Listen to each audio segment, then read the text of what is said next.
one of the things that I've really been looking at in myself, and things that have been coming up with my clients and friends even, is that when we're not getting what we want in some type of connection or with another human being. It could be a relationship, a friendship, a business partnership, an interaction, whatever it is. When we're not getting what we want, it's usually because the two different people are wanting different things. I do a lot of, relationship work with people. Often with one of the people or sometimes with both. And when a relationship is not working, or at the end of a relationship when it's like it didn't work, what I almost inevitably in my relationships and in my clients, what I almost inevitably find out and realize the core of that is that we wanted different things, and it's not that one person was wrong. It's like we just wanted different things. And the other challenge with wanting different things is it's even more, I don't want to say destructive, or more troublesome, I guess would be a better word, is if we don't realize we want different things. Not only that, we think we want the same things, okay? And so we make this assumption that we want the same things, and then actually we want different things, okay? And when that happens, we inevitably feel, when we want different things from our perspective, and what it feels like is like we feel maybe used or taken advantage of or manipulated or even betrayed or, unloved or unheard, all these things, usually the complaints of an unhappy relationship, most of them, in my experience, leads to this. We wanted different things, okay?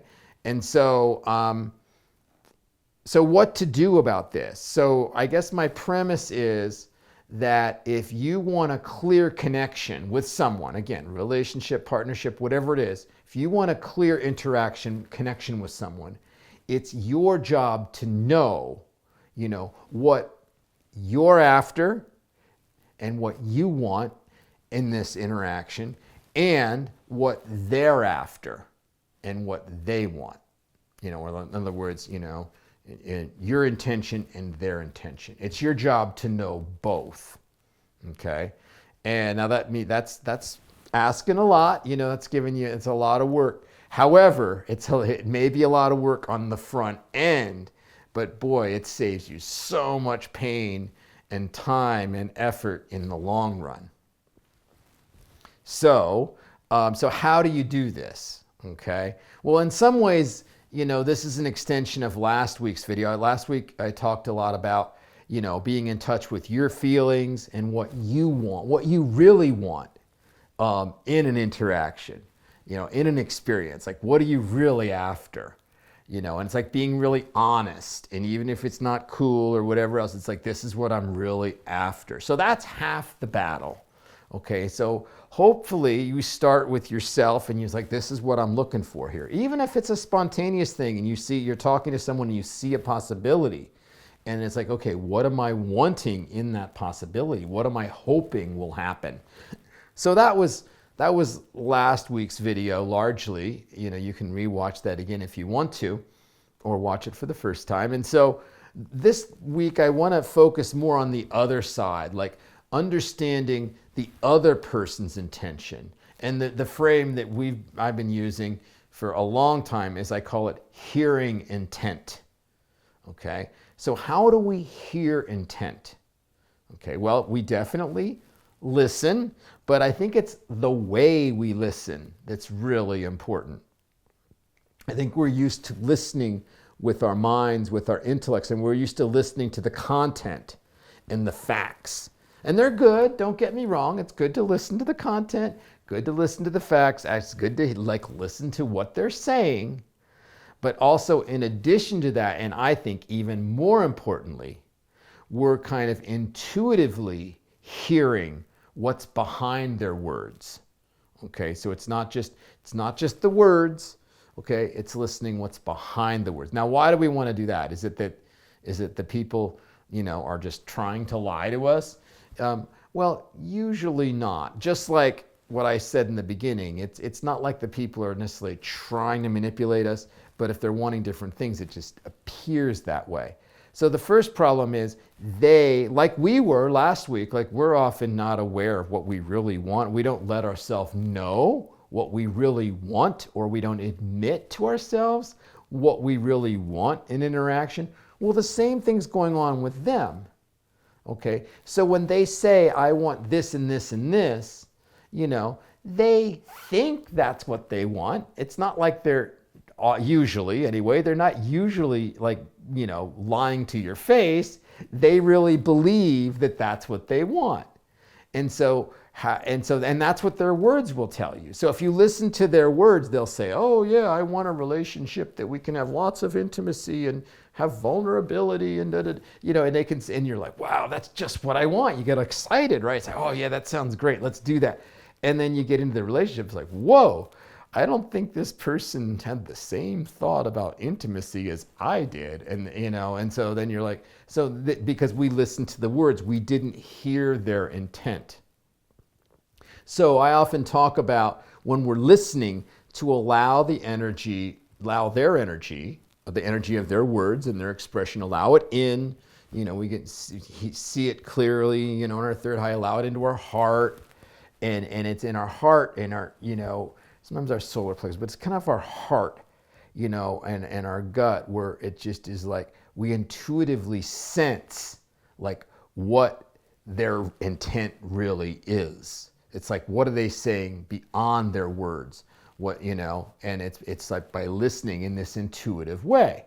The example, and really the way I learned to do this is through dream interpretation. Some of you know that I love to interpret dreams. I have like this free dream interpretation class on every other Tuesday night. You can find it on my website if you want. And you're always welcome. Bring a dream and we can look at it. But I've been doing this for like 35 years. And what I realized early on, the way I was taught well. And I was taught that, the way it's like dream interpretation is an intuitive process. Yes, you have an understanding of the symbols, but it's an intuitive process. And so you like listen, and then you kind of wait for this intuitive knowing about what the dream is to come to you. That's what it's like for me when I'm listening to your dream. And so what happens if nothing comes to me? Okay, I'm not going to make something up or guess or get into my head and say, oh, the symbol is about a rowboat and that means, and no, I'm not going to do that, because then I'm out of my integrity.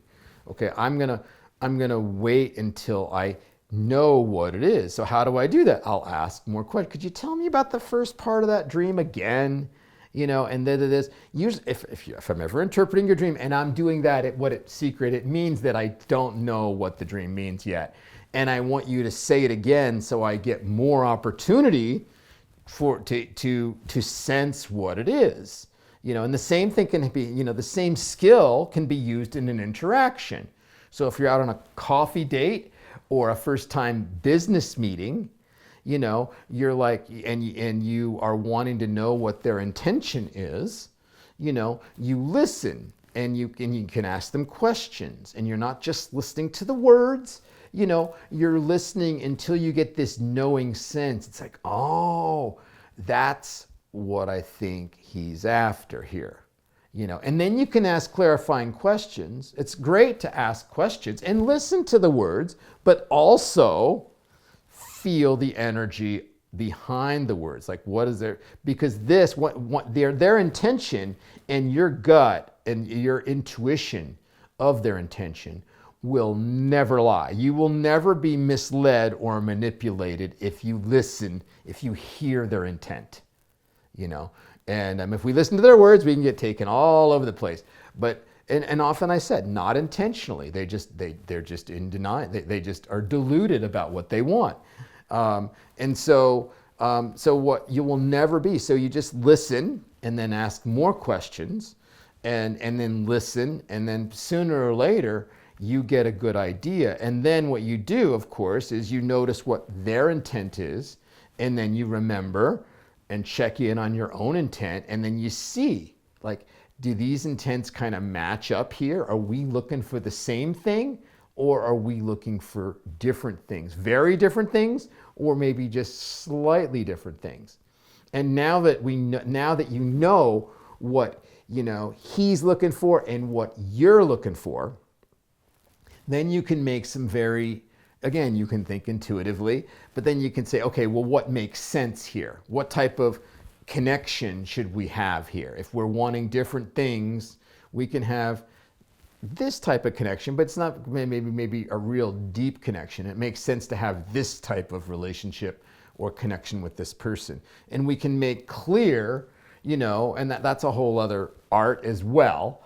Maybe I'll do a blog on that sometime, but it's like, but then we have choices. At least we have a foundation to stand on, because we know what the other person wants and we know what we want. And now it's like, so what makes sense? If he wants this and I want this, what makes sense?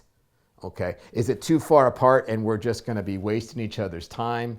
We want very different things. We might be in different levels of consciousness. It's like, this isn't going to work good. Or is it close enough that maybe we can do this, but maybe not, so you get the idea. So anyway, that's my idea and my recommendation: to hear intent. Allow energy in and until you hear what they're really after. They will always tell you who they are. They will always tell you what they're after if you're willing to listen from down here. So that is my video for this week. Thank you for watching. I hope that you have a really cool week, and that in your interactions, you are able to listen and hear people's intent, so you can understand where they're coming from and where you're coming from, and have a clear connection. So have a great week. I will see you in a week.